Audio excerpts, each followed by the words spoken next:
Ahí tenemos a Elizabeth. Y entonces, Elizabeth, bueno, ya faltan unos segundos, pero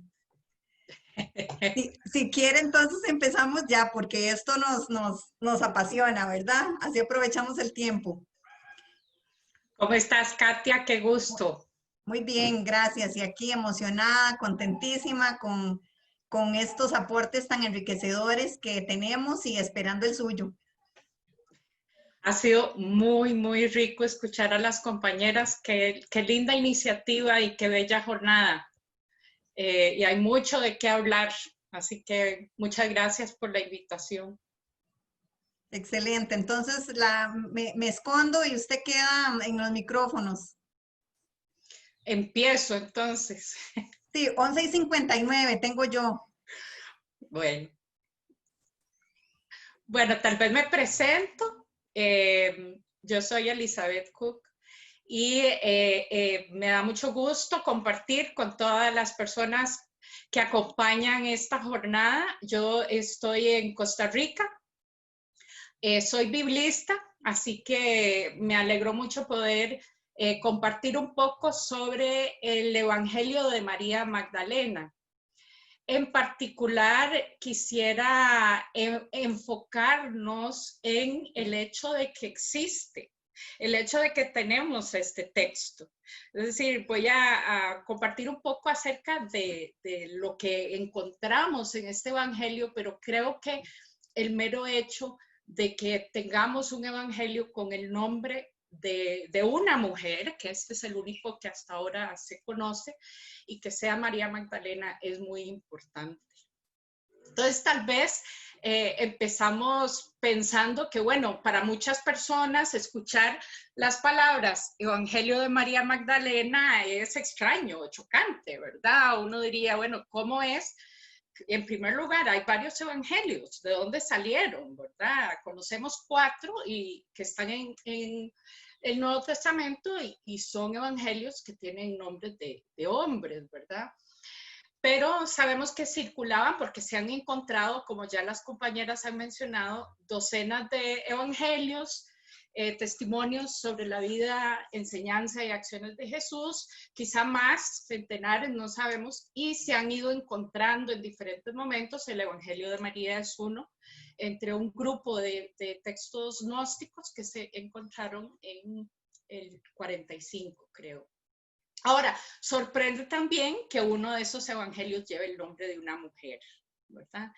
Y aún más porque, como ya hemos conversado, es una mujer que ha sido tildada en la tradición cristiana de pecadora, hasta de prostituta, ¿verdad? La difamación que se le ha atribuido a ella. Lo interesante es que estos intentos por minimizar o desvalorizar la participación de María Magdalena en los inicios del cristianismo hacen todavía más llamativo que tengamos un evangelio con el nombre de ella. Ahora, ¿qué significa esto de tener el evangelio de María Magdalena?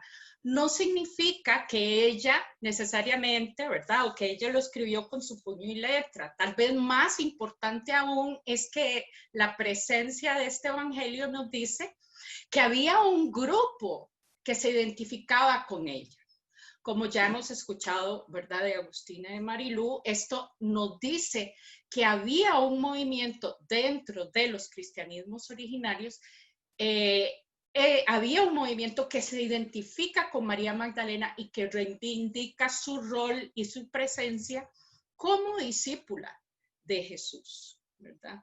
Entonces, la existencia del evangelio nos habla no solo de ella, sino de cómo ella pervive el impacto de esta mujer y de su memoria. Y quiero hablar un poco de la memoria y del olvido alrededor de María Magdalena y cómo el evangelio de María Magdalena juega un papel en el rescate de esta memoria. Ahora, para hablar de ella hay que pensar primero en María en los evangelios. Para quienes han acompañado esta jornada, ya nos hemos enriquecido con muchas perspectivas sobre el rol de María Magdalena en los evangelios, que en cada evangelio es un poquito diferente. Pero para resumir, pues sabemos que ella era seguidora de Jesús, que ella era parte de un círculo cercano a Jesús, junto con otras mujeres, que ella apoyó el ministerio de Jesús con sus bienes y que ella, junto con otras mujeres, es testigo tanto de la muerte como la sepultura y sobre todo, de manera muy, muy interesante, la resurrección de Jesús. Es decir, ella es la primera en encontrar la tumba vacía y a ella se le pide en el Evangelio de Mateo que avise a los discípulos que Jesús ya no estaba entre los muertos. Entonces ella es la primera en tener el mensaje de la resurrección. Ahora, la incredulidad de los discípulos cuando ella llega a avisarles de que Jesús había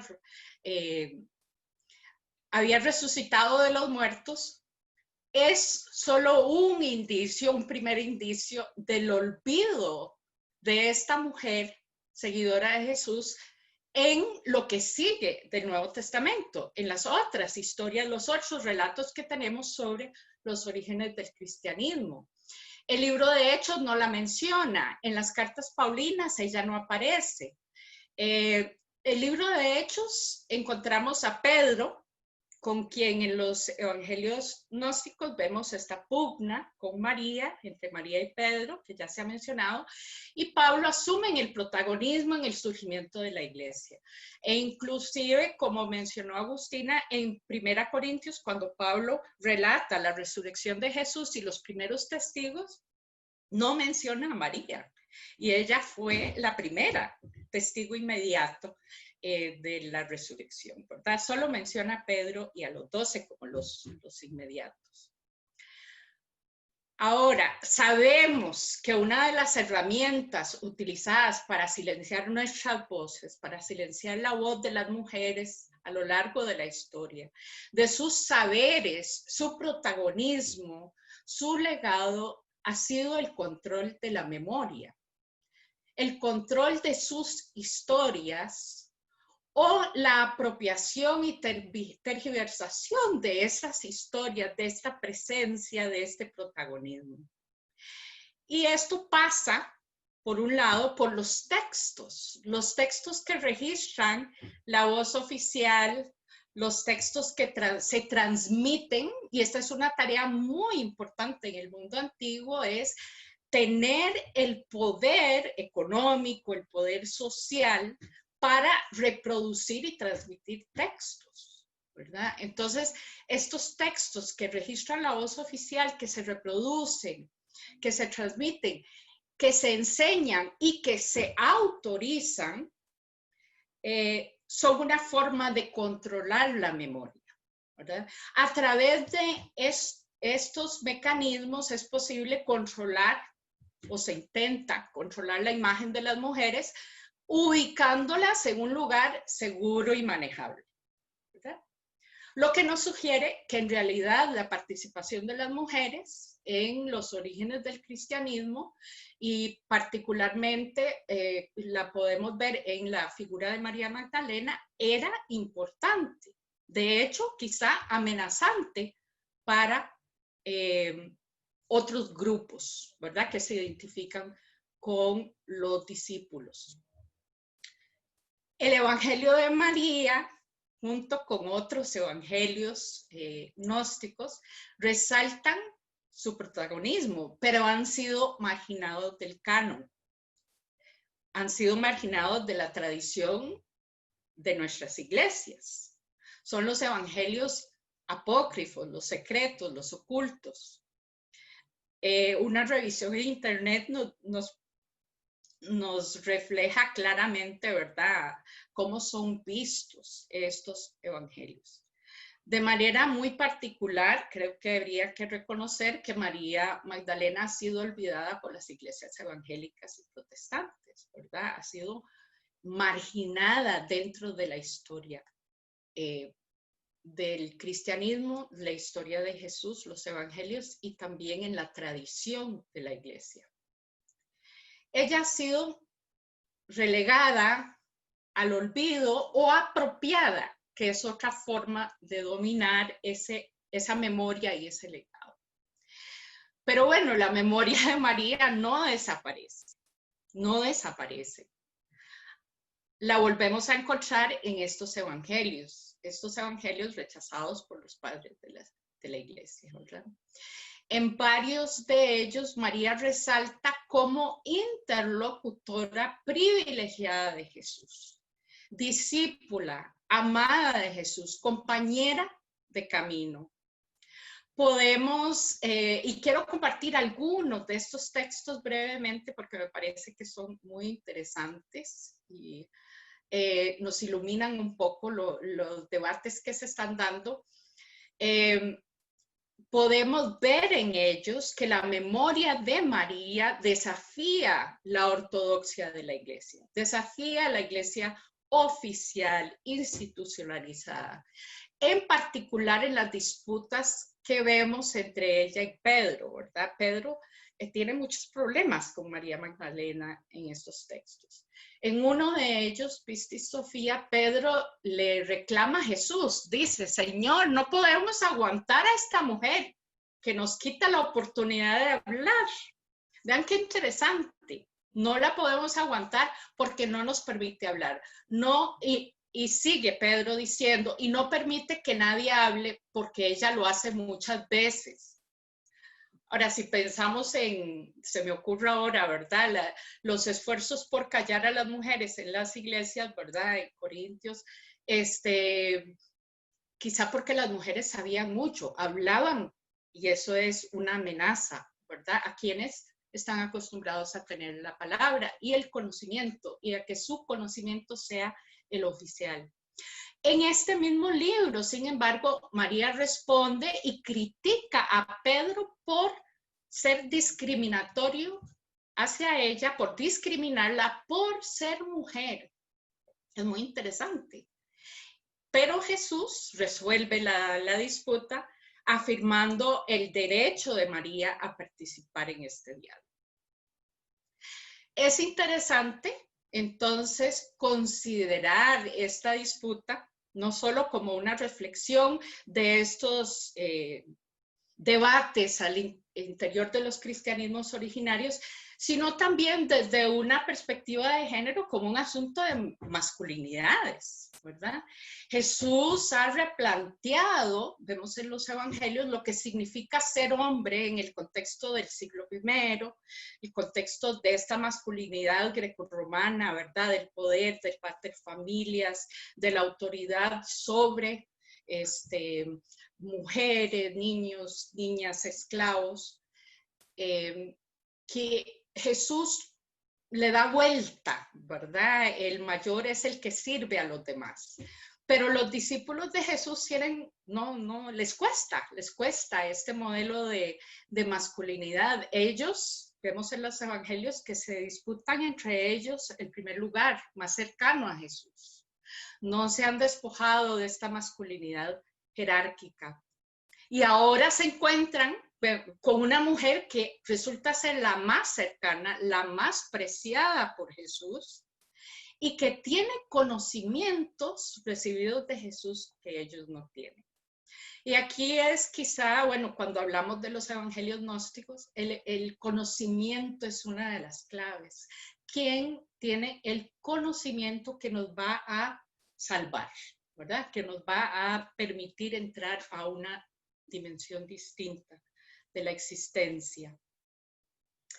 El Evangelio de María Magdalena, entonces, es una señal de resistencia, la presencia de este libro, de este Evangelio, un texto, una porción de un texto, porque no tenemos el Evangelio completo. La resistencia de María y de quienes mantuvieron su memoria y su legado a ser silenciadas. En lo que tenemos del texto incluso vemos a María como quien motiva a los discípulos. Ellos están desanimados después de la partida de Jesús, están frustrados. La primera parte del texto es Jesús le habla a los discípulos y ellos permanecen tristes, llorando amargamente, y aquí quiero leerles algunas de las frases. Los discípulos dicen, ¿cómo vamos a ir a los gentiles y predicar el evangelio si no tuvieron ninguna consideración con Jesús? Es decir, mataron a Jesús. ¿Cómo van a recibirnos a nosotros? ¿Tienen miedo? María se levanta y les dice, no lloren, no se entristezcan, no vacilen, porque la gracia de Jesús va a descender sobre nosotros y nos va a proteger, ¿verdad? Nos ha preparado, es decir, ella les habla, les enseña, los anima.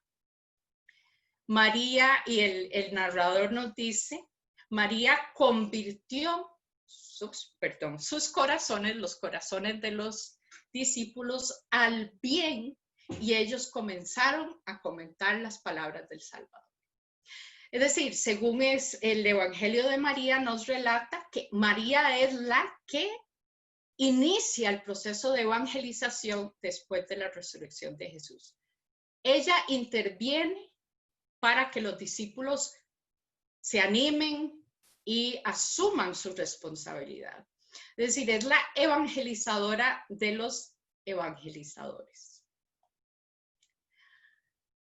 Ahora, contrario al Evangelio de Tomás, otro de los evangelios que no entran en el canon, ¿verdad?, donde la mujer se salva haciéndose varón, según dice el texto, en el Evangelio de María Magdalena las mujeres se salvan como mujeres, porque incluso hay otro texto, bueno, donde se habla en un parte de estos evangelios de que María se va a salvar haciéndose varón, ¿verdad? Y en el Evangelio de María Magdalena ella reivindica su condición de mujer. La sabiduría de María, su conocimiento privilegiado de enseñanzas que no son compartidas con los discípulos, levantan dudas entre ellos, naturalmente. Ellos se preguntan si es posible que Jesús hubiese preferido a una mujer, a María, enseñándole cosas que a ellos no. Todas estas disputas, estos cuestionamientos, lo que nos sugiere es que sí, que había un rol muy importante, muy especial que María asumió. Ella tiene claridad que los discípulos no tienen en el momento de dolor. María se define a sí misma en su evangelio como ser humano y asume el llamado de anunciar la resurrección de Jesús como su misión, no una misión de otros a la cual ella se vincula, sino como la suya. Se niega a permitir que su conocimiento de Jesús sea despreciado o rechazado. En este evangelio, la actividad de María y con ella las mujeres seguidoras de Jesús, esa actividad que vemos en los evangelios, podemos percibirla como un desafío de la estructura del liderazgo masculino. De hecho, en el Evangelio de María, Pedro mismo, con quien María tiene tantas discusiones, tiene que admitir que ella tiene conocimiento que ellos no tienen. Pedro dice, María, hermana, sabemos que el Salvador te apreciaba más que a las demás mujeres. Danos, no dice que los demás hombres, ¿verdad? Pero bueno, danos cuenta de las palabras del Salvador que recuerdes, que tú conoces y nosotros no, que nosotros no hemos escuchado. Y María le dice, lo que está escondido para vosotros, os lo anunciaré. El Evangelio de María, en el Evangelio de María nos encontramos con la voz, el testimonio y la memoria de María. Este Evangelio se presenta como resistencia a las estrategias de olvido, de apropiación de la voz y presencia de María, de las mujeres y de todas las mujeres.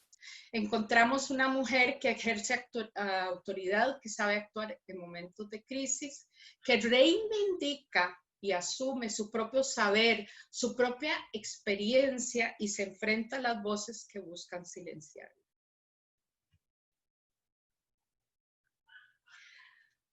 Por más que se ha tratado de borrar el rastro de María, el evangelio, este evangelio nos sugiere de que siguió presente ella, su legado, como se ha mencionado, ¿verdad?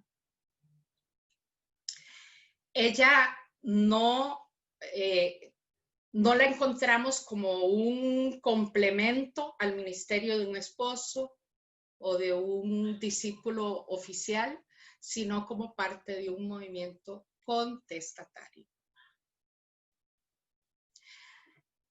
A través de ella, a través de su evangelio, a través de su memoria que estamos celebrando hoy, podemos reivindicar las memorias y saberes de tantas mujeres en nuestras comunidades, en nuestras sociedades, que han sido silenciadas o que se ha intentado silenciar, a quienes se ha intentado silenciar por los medios oficiales, ¿verdad? Entonces, termino con esta reflexión sobre la importancia de este texto como testimonio de resistencia ante las estrategias del olvido, de la importancia de María Magdalena y también de las mujeres, todas nosotras, en nuestras sociedades.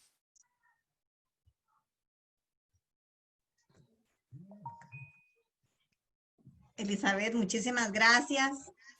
Creo que las personas que no han leído el Evangelio pues están provocadas por esta presentación que hizo.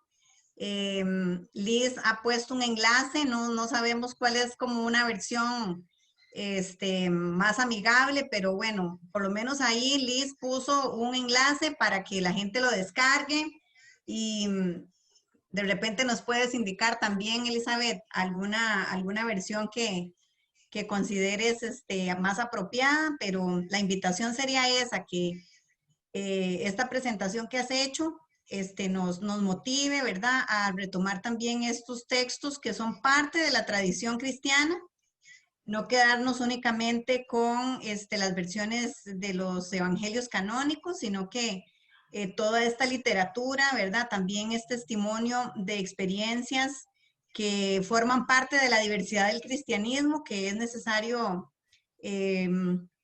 sacar del baúl donde se ha querido meter y con llave. Y bien, entonces, si nos quieres decir algo más sobre alguna versión que nos recomiendas. Yo puedo compartir, voy a ver algún enlace, con mucho gusto puedo compartir, y ahí tal vez algunos textos donde hay comentarios sobre el Evangelio. Con mucho gusto, sí, muchas gracias por la oportunidad de compartir. Yo le comentaba a Katia que lamentablemente no puedo quedarme en toda la hora, pero me alegra mucho poder participar y formar parte de esta celebración a la memoria, para rescatar la memoria de María Magdalena. Gracias, Elizabeth. Bueno, y para el resto de personas que nos siguen, entonces vamos a tener un tiempo hasta la próxima hora para seguir meditando todo este rico material que nos han facilitado las compañeras. Nos quedamos frente a la hoguera que sigue ardiendo y volvemos entonces con la siguiente participación. Por ahora entonces quedamos solamente con la imagen de la hoguera. Gracias a todas y a todos por estar ahí compartiendo y animando.